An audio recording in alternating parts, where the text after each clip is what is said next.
Radio UNAM y el Programa Universitario de Bioética presentan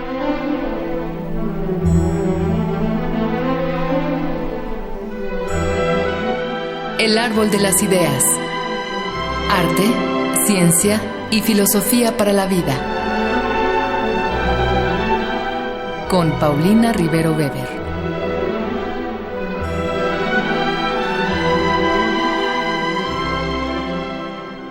Buenas tardes a todos los radioescuchas. Yo soy Paulina Rivero Weber, directora del Programa Universitario de Bioética, y estamos al aire para hablar en esta ocasión de neuroética con el doctor Roberto Emanuel Mercadillo Caballero, pero antes escucharemos una breve cápsula que el Programa Universitario de Bioética y Radio UNAM han preparado para esta ocasión. Nuestras ideas sobre la mente han cambiado mucho desde la antigüedad. Antes, mesopotámicos y egipcios creían que estaba en el corazón. Ahora sabemos que la mente depende más bien del cerebro. En otros puntos, la discusión sigue abierta. ¿Cómo puede el cerebro dar lugar a ideas, descubrimientos, creaciones e inventos? ¿Cuál es la relación entre este órgano y la mente? ¿Son dos cosas distintas? ¿Significa lo anterior que mente y cuerpo están separados? Este es el tipo de preguntas que se hace la neurofilosofía. La neurofilosofía es una disciplina relativamente joven que estudia desde las neurociencias los dilemas filosóficos de la mente. Su objetivo es mejorar la comprensión de la naturaleza humana. El diálogo entre neurociencias y filosofía se ha centrado en plantear y resolver preguntas relativas al área de la ética. Por ello, en muchos casos, se habla en realidad de neuroética. Esta integra estudios y posturas de ramas como la biología, las ciencias cognitivas, la filosofía y las humanidades. De este modo, la neuroética busca entender cómo se desarrolla la conciencia y cómo son creados los valores y normas que intervienen en las relaciones del ser humano. Pero eso no es todo.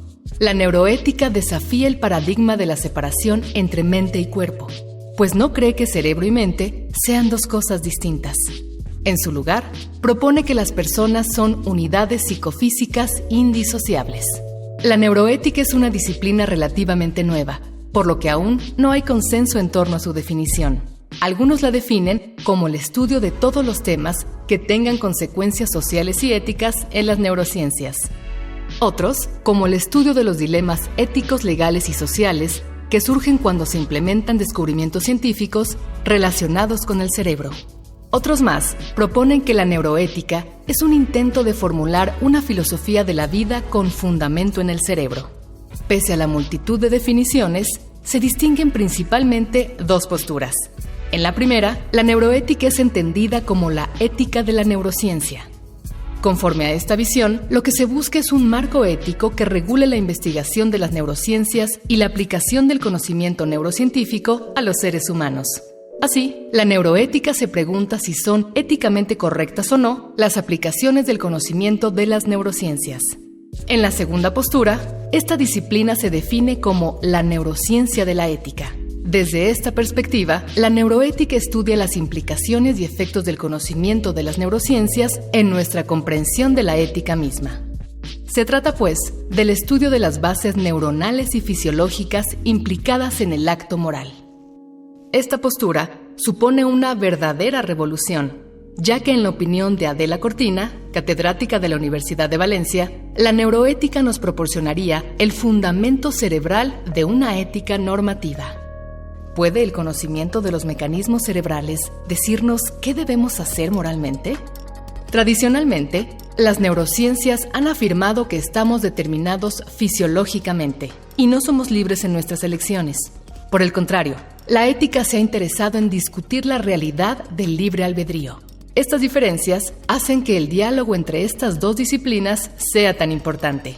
En la actualidad, las humanidades están comenzando a voltear hacia las ciencias naturales y estas, a su vez, hacia las llamadas ciencias del espíritu. Les comentaba yo que está con nosotros Roberto Mercadillo Caballero, que es psicólogo, maestro en ciencias y doctor en ciencias biomédicas del Instituto de Neurobiología de la Universidad Nacional Autónoma de México. Actualmente es catedrático en la Universidad Autónoma Metropolitana, Unidad Iztapalapa, y es autor en particular de 2 textos que mencionaremos. Uno es Evolución del comportamiento de monos, simios y humanos, y Retratos del cerebro compasivo, una reflexión en la neurociencia social, los policías y el género. Y bueno, pues Roberto, primero que nada, gracias. Muchas por gracias, estar Paulina. acá. Y pues, si te parece, entramos de lleno con el tema. Adelante. ¿Qué es la neuroética? La neuroética es una palabreja que comenzó a utilizarse ya desde principios de la década de los 90, cuando empezó el boom de las neurociencias, en la llamada década del cerebro, que ya se extendió 3 décadas, seguimos sin terminarla, y comenzó a mencionarse por neurólogos clínicos para enfatizar la importancia de discutir lo correcto, lo incorrecto de las intervenciones neurológicas en pacientes que no podían tomar decisiones sobre sus intervenciones. Así surge, digamos, la palabra neuroética. Exactamente. Referida a lo éticamente correcto e incorrecto respecto a la intervención en pacientes neurológicos que no pueden tomar decisiones por sí mismos. Exactamente. Okay. Porque el órgano necesario para tomar esa decisión pues no está óptimo, que es el cerebro. Claro. Pero luego, ahí en esa época se mencionó, pero la primera reunión formalmente de neuroética fue a principios de los 2000, en el 2002, en la Universidad de Stanford. Es algo muy reciente. Hace muy poco tiempo. Muy poquito. La primera en México fue en el 2012, ¿no? 10 años después. Y a lo largo de estas décadas se han sumado varias acepciones. Ya no solo es importante discutir si es correcto o no intervenir en estos pacientes, sino discutir también cuál es el límite ético de la aplicación de los hallazgos neurocientíficos. Okay. Todo este boom, todos los hallazgos que han surgido en farmacología, en cómo funciona nuestro cerebro, en el famoso mejoramiento moral. ¿Qué límites tiene? ¿De verdad podemos manipular el cerebro de las personas con base en una información restringida de su funcionamiento, sin contemplar a la persona en sí mismo? ¿Qué consecuencias tiene eso? Entonces comenzó a postularse como un área de la ética muy enfocada a discutir y limitar la aplicación de los hallazgos neurocientíficos y su forma de investigación. Y por otro lado, con la aparición de nuevas tecnologías de neuroimagen para acceder al funcionamiento cerebral de manera no invasiva, también se convirtió en la disciplina para estudiar las bases cerebrales del pensamiento ético. Okay. Esto es, cómo se configura en el cerebro y en la mente los elementos que nos permiten decidir que algo es correcto o incorrecto, bueno o malo, justo o injusto. Nuestras ideas del bien y el mal, todo esto. Ok. Entonces, bueno, actualmente, por lo que nos dices, abarca bastante más de lo que abarcó en su surgimiento, ¿no? Exacto. Parecía ser que brota de un ámbito muy cercano a la medicina, del ámbito, pues sí, médico, y comienza a extenderse hasta la filosofía, ¿no?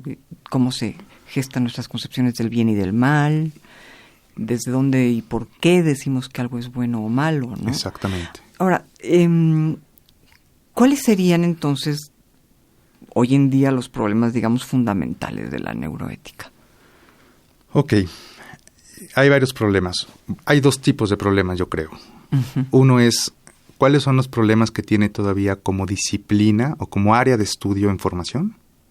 Y ¿cuáles son los problemas en los que tiene que ser utilizada? Ok.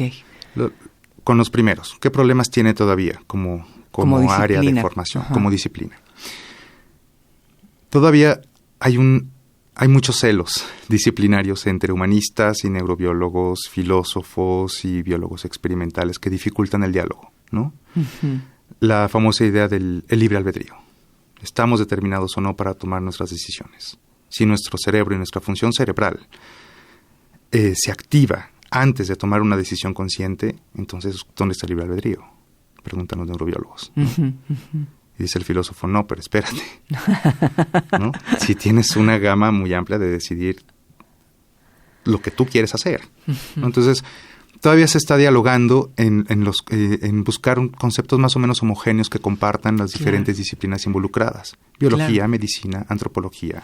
Un poco lo que sucede en bioética, ¿no? Que los filósofos, esta especie de celos de decir, bueno, a ver, un momentito, el problema de la libertad y la responsabilidad moral lo estamos estudiando desde Platón hasta nuestros días, ¿no? Exacto. Como ustedes, neurocientíficos o neuroeticistas, nos van a venir a contar si no han leído Platón, Aristóteles, Spinoza, ¿no? Y por otro lado, me imagino a los científicos, pues con reparos dignos de tomarse en cuenta, que ustedes no tienen la más remota idea de cómo funciona el cerebro, ¿no? ¿Cómo le hacemos? ¿Hay ya un marco para un terreno común? ¿Hay ya un lenguaje común? Se está gestando el marco. Ajá. Y de hecho yo creo que como funciona mucho en el lenguaje humano, las palabras nuevas, los neologismos, sirven para crear marcos comunes. Claro. ¿No? Entonces, la neuroética en sí misma como palabra ya crea un marco común. ¿Y se entiende de manera más o menos homogénea lo que es la neuroética? ¿O hay quien la entiende más cercana al ámbito de la medicina o al de la filosofía? ¿O ya hay un acuerdo en qué entendemos por neuroética? Mi experiencia con personas que ya están un poco metidas en el tema, sí hay una cierta comprensión más o menos homogénea, ¿no? Okay. Esta disciplina que tiene estas dos caras, la ética de las neurociencias y las bases neurobiológicas de la ética, ¿no? Hacia afuera de los que no están en ese ámbito sí hay una confusión muy grande, ¿no? ¿Qué es esto de la neuroética? Pero eso pasa con todas las disciplinas que se están gestando antes de llegar a un... Sí, disciplinas tan jóvenes. Al lenguaje común. ¿No? Porque ¿qué tendrá la neuroética? Entonces, por lo que entiendo, tenemos 25 años. Más o menos. Ajá. Ahora vienen qué aportes puede dar y por qué es importante formar esa disciplina. Exactamente, porque es interesante conocer que como disciplina existen esos problemas, pero vamos al otro lado. Sí, ¿no? porque eso nos interesa a nosotros académicos, que nos gusta jugar con estas palabrejas domingueras. Pero hacia afuera, en realidad es, bueno, ¿y qué problema resuelve? ¿No? Sí, o pretende resolver. Claro. O puede aportar algo para su comprensión o su resolución. ¿No? Y hay muchos. Uno, las adicciones, por ejemplo. ¿No? Desde hace algunos años, el NIDA, el Instituto Nacional para las Adicciones y las Drogas de Estados Unidos, defiende una postura de la adicción como una enfermedad cerebral. Y tiene en parte mucha razón. Una adicción, particularmente referida a la adicción a sustancias psicoactivas, ¿no? A drogas de abuso. Entonces, estas drogas de abuso crean una modificación en el sistema cerebral de recompensa, un sistema que está en el centro del cerebro, que permite la liberación de dopamina, este es un neurotransmisor que nos provoca placer. El consumo constante de esta sustancia de abuso hace que ese sistema se altere de tal forma que cada vez requiramos más. ¿No? El cerebro pide más esa sustancia. Más. Entonces, eso en términos médicos, pues es una patología, ¿no? Porque no funciona así adecuadamente. Hasta ahí tiene mucha razón y tiene un mérito contemplarla como enfermedad cerebral en las últimas décadas, porque antes de eso se contemplaba como una enfermedad moral, ¿no? El adicto es adicto porque es un ser moralmente malo. Claro, entonces, ya es un avance, digamos, darle el estatus de enfermedad mental. Pero actualmente hay que reformular la idea, porque en realidad sí es un problema moral, pero colectivo. Esto es, la adicción como enfermedad, ¿no será que es quizás solo un síntoma social y cultural de problemas más grandes que llevan a los individuos a buscar placeres por medios externos? Sí, digamos, la adicción es lo que vemos, pero ¿qué hay detrás de ella, no? Entonces, si la entendemos actualmente solo como una enfermedad cerebral, pues vamos a dirigir los tratamientos, como pasa actualmente en México y en muchos países, a que la persona solo reduzca el consumo. Y es lo único que importa. Sin tomar en cuenta qué lo ocasionó, por qué le da placer, por qué se monta en un sistema de placer que es tan benéfico para el ser humano y que al mismo tiempo con una sustancia de abuso puede ser tan pernicioso. Es una pregunta que tenemos que responder todavía en términos neuroéticos. Estudios de enriquecimiento ambiental han visto que cuando animales y humanos que tienen ya una adicción a una sustancia viven en un ambiente enriquecido y estimulado, se enganchan menos con una sustancia de abuso. Claro, tienen opciones, digamos. Exacto. Entonces, ese es un planteamiento ético. ¿Estamos brindando o no los insumos sociales y culturales necesarios para que la gente se satisfaga de esa forma y no llevarlos a abusar del uso de sustancias? Claro, a lo mejor les estamos dando únicamente una programación televisiva para retrasados mentales y no les estamos brindando o brindando el acceso a otro tipo de entretenimiento y esto no ayuda. Vamos a ir a una breve cápsula, pero de regreso yo sí quisiera preguntarte si esto aplica también a otro tipo de adicciones, como pudiera ser la adicción al sufrimiento, que es una adicción bastante más común, digamos, muchas, sobre todo en una religión judeocristiana, la adicción al sufrimiento es tremenda, ¿no? Entonces, vamos a una breve cápsula y regresamos. Poema 632. El cerebro es más ancho que el cielo. Ponlos lado a lado, y el uno al otro contendrá holgadamente, y a ti, además. El cerebro es más profundo que el mar. Colócalos azul contra azul, y el uno al otro absorberá como la esponja al agua. El cerebro es el peso exacto de Dios. Pésalos libra a libra, y hallarás la misma diferencia que separa a una sílaba de un sonido.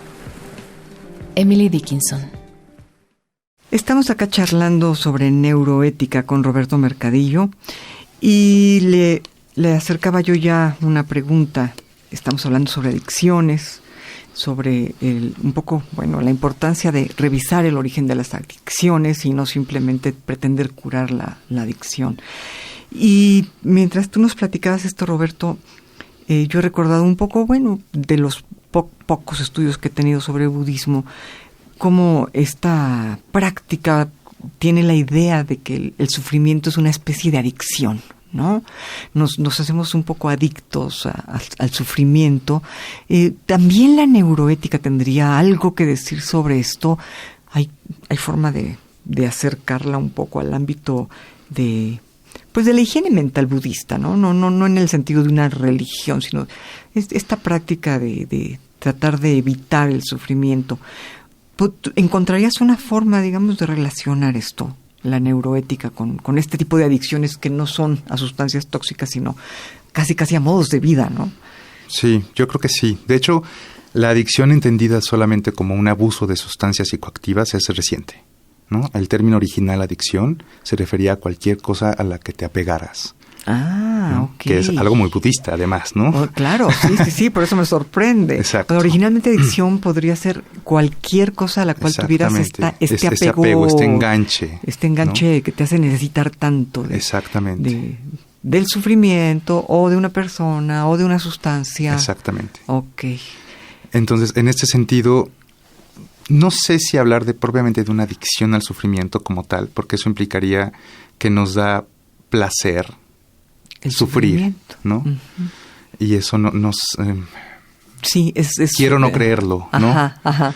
Pero sí creo que hay un enganche al sufrimiento, en el sentido de creamos todo un estilo de vida con el que nos conformamos y nos sentimos en cierto estado de bienestar.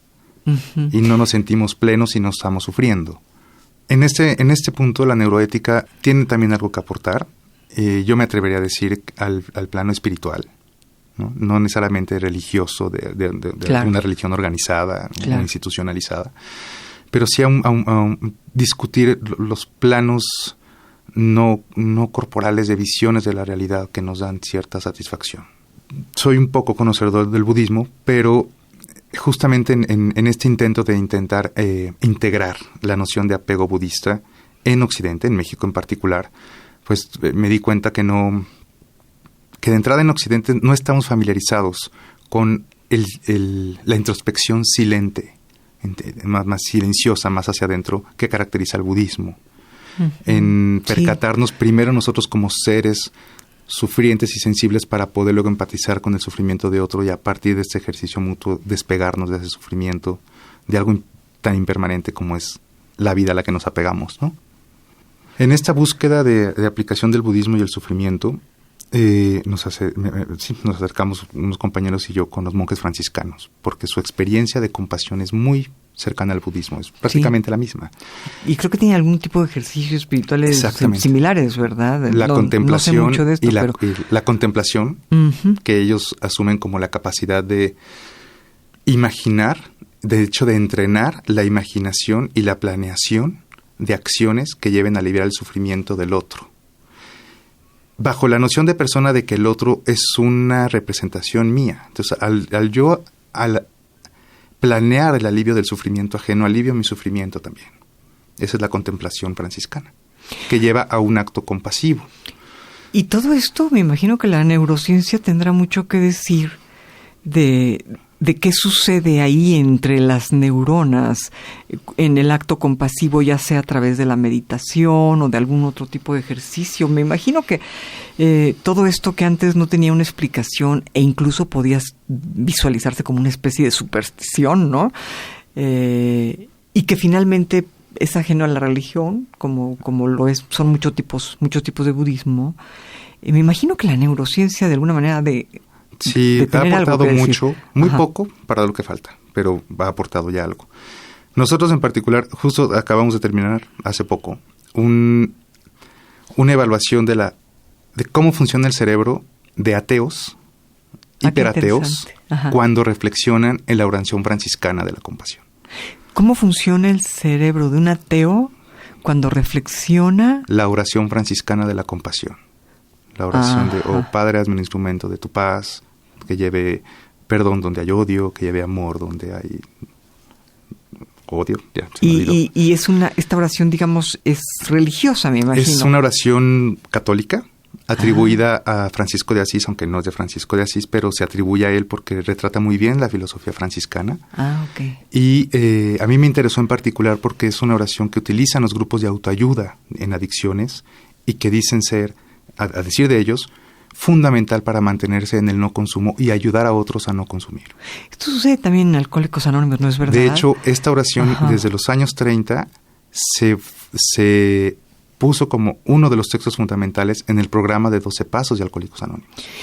Y esto nos daría un problema. ¿Es factible llevar a cabo un programa de este tipo desde el ateísmo? Esa es la intención de este estudio, porque lo que vimos es que aún en personas tan ateas, la oración franciscana, la reflexión y la lectura de la oración franciscana activaba regiones cerebrales involucradas en la cooperación, en la empatía y en las decisiones del yo que implican responsabilidad.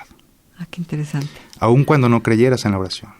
Y la experiencia comunicada por los participantes era congruente con eso. El poder del logos. Pues sí es religioso, pero me hace pensar en mis acciones, me hace pensar en el otro.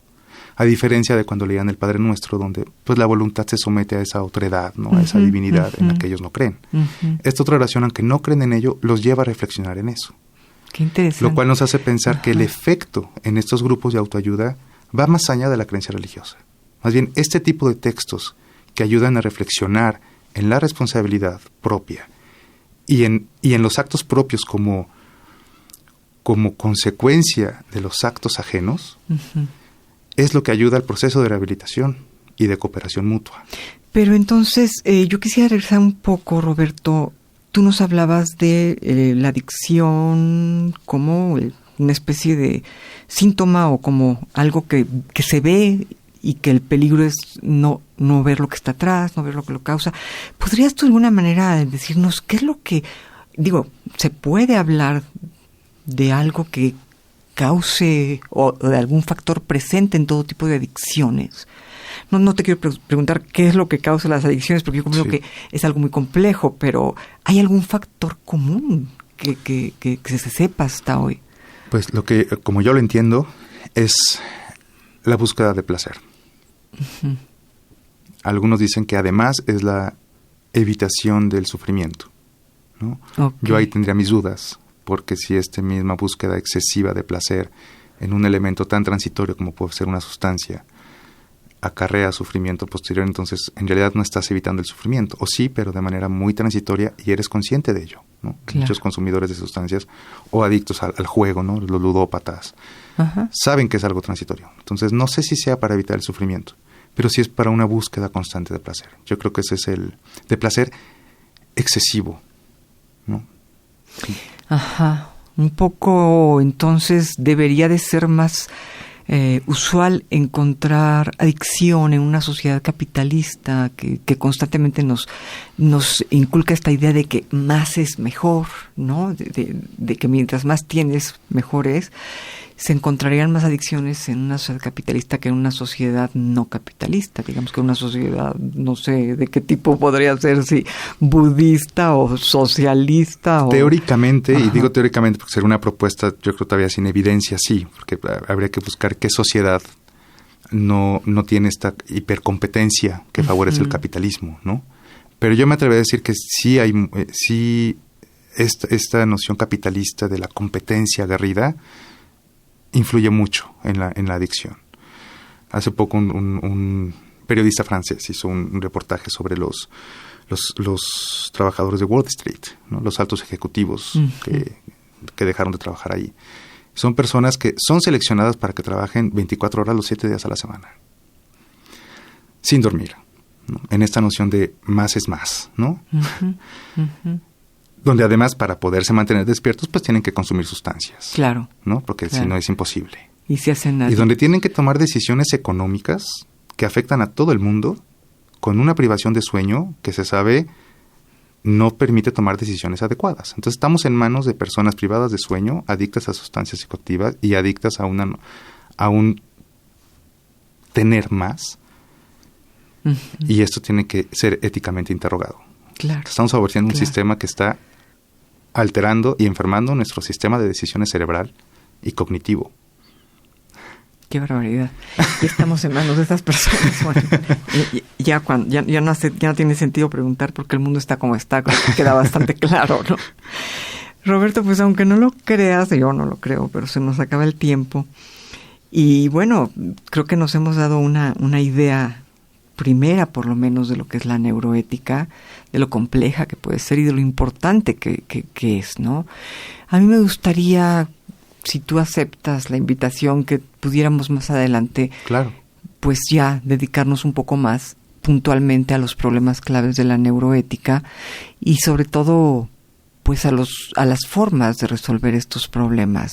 Perfecto. Y bueno, pues a mí no me queda más que agradecer a Roberto Mercadillo el haber aceptado esta invitación. Y a ustedes por escuchar este programa que contó con la producción de Marco Lubián. En controles técnicos, muchas gracias a Ricardo Pacheco. A Gisela Ramírez, gracias por su lectura de las cápsulas, cuyo guión fue escrito por Andrea González y Janik Rojas. Se despide de ustedes una servidora, Paulina Rivero Weber.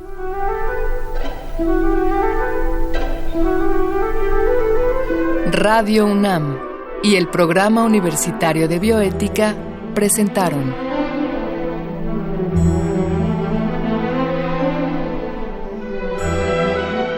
El Árbol de las Ideas. Arte, ciencia y filosofía para la vida. Con Paulina Rivero Weber.